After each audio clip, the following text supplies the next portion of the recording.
Hello, and we're here with Art Cohen of the Guitar Pilots, and we're here to ask him a series of just three questions and find out a little bit more about Art and Scott and their amazing band. So we're here in Titusville, New Jersey, just before a performance. And Art, what's your early influences? What got you started? Depends on how early you want to say. I started playing the recorder when I was 4. My grandmother gave me one. That's a musical my family? Yeah, there's definitely music in the family. Art, what do you think of ambient music and why you guys are so involved or interested in delving into this genre and taking off the beaten track? You're not using synths, you're using guitars instead. This music is designed to be a journey, and for the musicians while we're playing it, and as it unfolds, and for the audience, for the listener, to go on the journey with us, to take us from here to there, and hopefully find something interesting along the line. And the journey could be specifically really focusing on what we're doing with the music, watching us play, or it could close your eyes and take an inner journey of the mind, and the music is the soundtrack to it. I think of this kind of music as what you have on your 8-track when you're driving a starship. What's the beam? Yeah, that was hilarious. You know, when I watched you on YouTube, and it was just like, what? And then to see it in person at St. Mary's Cathedral was just fantastic. It was a great show earlier this year. Thanks, appreciate that. So I'll explain just a little bit about what the beam is and why we use it. And the beam is an instrument that you can't buy it in a store. Pretty much every beam is custom made by somebody. The one we play, that Scott plays, is made by Scott. He's made 3 of them in various lengths and configurations. I've also made one that we occasionally will have 2 beams, and we'll bring them out and dual them. But what a beam is literally a beam. Could be metal or wood. Scott's makes his out of metal. I made mine out of wood, with a bunch of strings.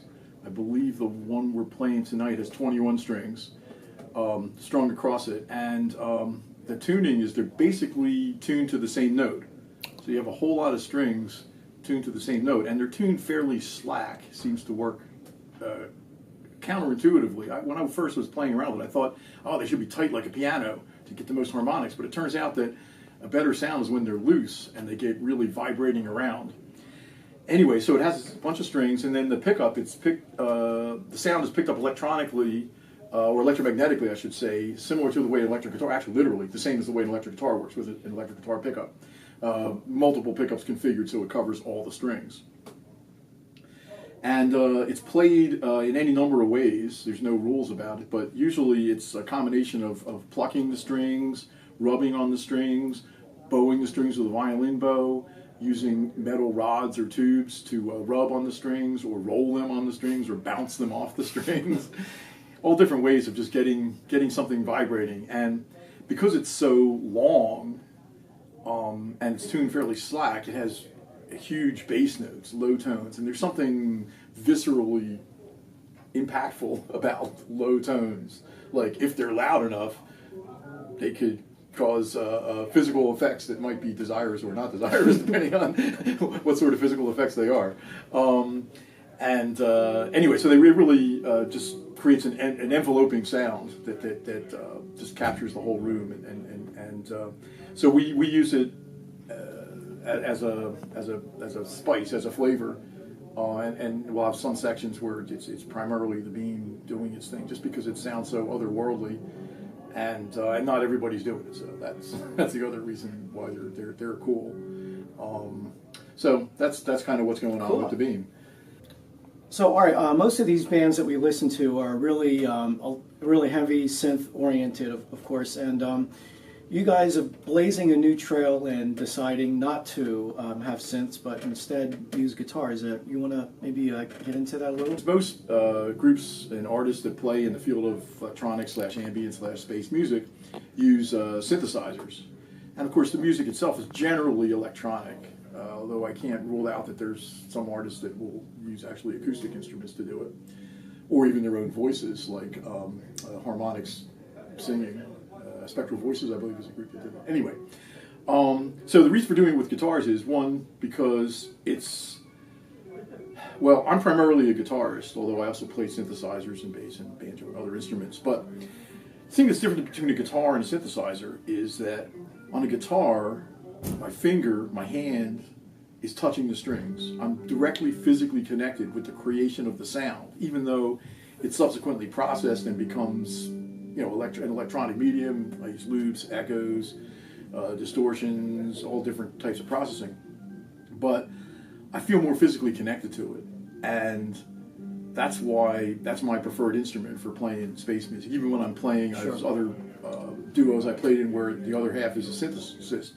And I played in several duos, which are guitar and synth, and that seems to work nicely. Orbital Decay. Well, I didn't play in that. Scott played in Orbital Decay. I played in the Ministry of Inside Things with Chuck Anzio. Right. I played in Delicate Monster with Steve Bowman.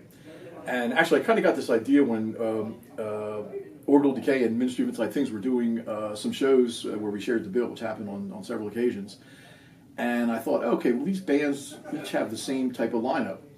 One guy playing keyboard synthesizer, one guy doing with a guitar. I said, well, what if we just did it with guitars and cut out the keyboard synth guy?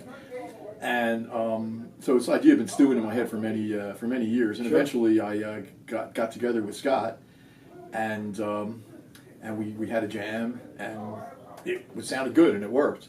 And I think one reason why this particular duo works with Scott Watkins is because although we both play guitar, he uses his guitar is more heavily processed, and he'll even trigger some guitar synth stuff, so he can kind of cover what the keyboard would do in terms of pads and some of those type of sounds.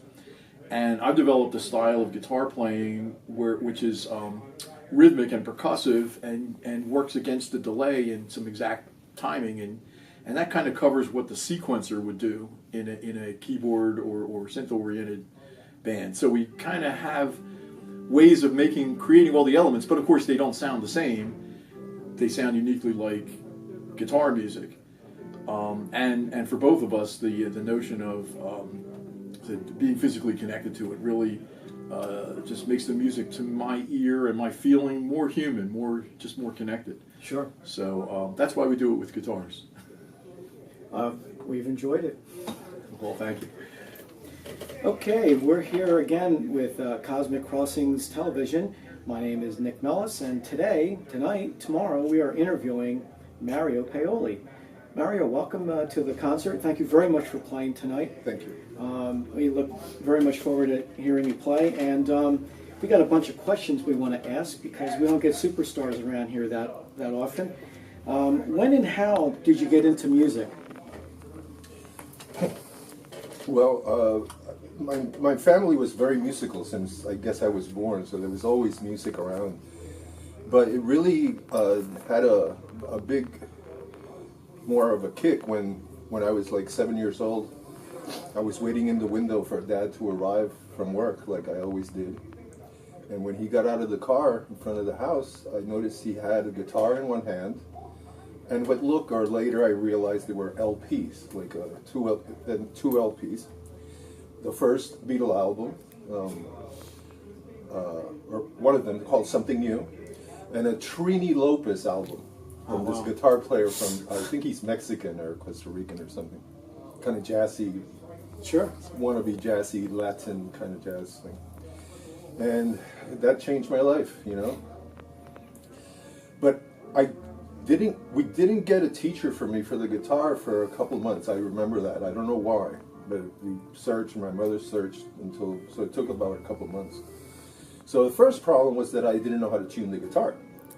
For those couple of months, I really was trying to play it, but it was out of tune. Finally, I got a teacher, and finally I learned how to tune it, and that's the rest is that was a long time ago. So yeah, that's basically how I got started. And who were your early influences, would you say? Wow. Well, my early influence is definitely the Beatles. You know, that was for most of us, right? Very quickly, I got it, and the rest of rock, mostly British rock. I not know really why. I grew up in San Juan, Puerto Rico, so I don't know if it was that we got more British stuff. You know, I don't remember. You know, but I was more into the British stuff. Later, you know, as things, as you wanted to get more complicated, you know, in rock, so, you know, well, of course, Led Zeppelin was another major influence. But later I really got into the progressive stuff. You know, Genesis, King Crimson, Sure. Yes, you know, and It runs through my veins. and they became my gods, you know, for the longest time. I went to conservatory in Puerto Rico. I studied harmony and theory. I studied classical guitar with actually somebody that studied with Segovia. Oh, I was just going to say, are you a favorite? Yeah, well, for Segovia, yeah. Tremendous. Yes. And the other thing I really got into was flamenco, because it was different. It was kind of like, you know, like challenging. Yeah, but even more classical from flamenco. Sure. Paco de Lucia. Well, even other people like El Viejín is one person that there's many, you know. Sure. And I forget. I'm bad at names. So I started college in Puerto Rico, and I was there for a couple of years. Then I finally transferred to Boston. I transferred to Berklee College of Music. That's my alma mater. Sure. And right before I left to Berklee, I was starting to get into jazz, very much. I had a very good friend from my neighborhood that had a really nice record collection and a nice stereo system, and we used to hang out a lot in his place. And he introduced me to like George Benson and Wes Montgomery, and and I was just goo goo gaga over those people, you know. But I really couldn't play jazz, so it wasn't until I got to Berklee that I really got more heavily into jazz. Of course, Ornette Coleman. In my days at Berklee, anyway, that was our god. That's what we wanted to do, you know. And basically, that's in what my Boston years were mostly. At the beginning, it was a little rock and progressive stuff, but I very quickly got into free jazz. And I didn't stop, you know. And we did a lot of like Miles Davis electric kind of stuff. You know, Sure. I remember a few of the bands I was in. We did just basically sounded a lot like Miles. Wow. More than Coleman. What direction won't you go? Wow, won't I go? Yeah. Well, I don't want to go to commercial music or pop. You know. I'm really into, I've grown, you know, after my jazz and free jazz stuff, I started getting, in Boston days, I started getting into kind of more experimental electronica. I got introduced to like Stockhausen, and he's one of my favorites. And also the Columbia and Princeton Electronic Music Studio. Right. And in New York I met this Turkish composer, İlhan Miramoglu, who was he worked a lot with Vladimir Yuzachevsky, he was the director of the Columbia studio, electronic music studio, for a long time. And Ilhan was he became his assistant. Sure. But they both taught there. And the music is very kind of more in the sound art kind of vein, you know, more in music, because it kind of takes off from music concrete and sound collaging. I love Stockhausen, like I said. He's a big influence in my music, and actually I tend to want to sound like him, you know, in a way. I know I can't be, you know, I don't, but I like a lot of that work, you know. I'm really, I call my music experimental electronica, you know. And, or some people call it sound art. It's okay with me. I've been billed as sound artist, but, you know. That's great. We're looking forward to it tonight. Thanks. And I understand that you teach at the New School? Yes, I'm a professor at the New School, an assistant professor. I don't assist anybody, but that's my title. Yes, I've been there for 16 years now. Wow, that's great. And I don't teach music there. I teach production. I teach film, video production. I became I've heard an editor. nothing but good things about that school, let me tell you. No, it's an awesome school. Brilliant. Very, very awesome school, yeah. So I'm in the graduate department of media and film. Wow.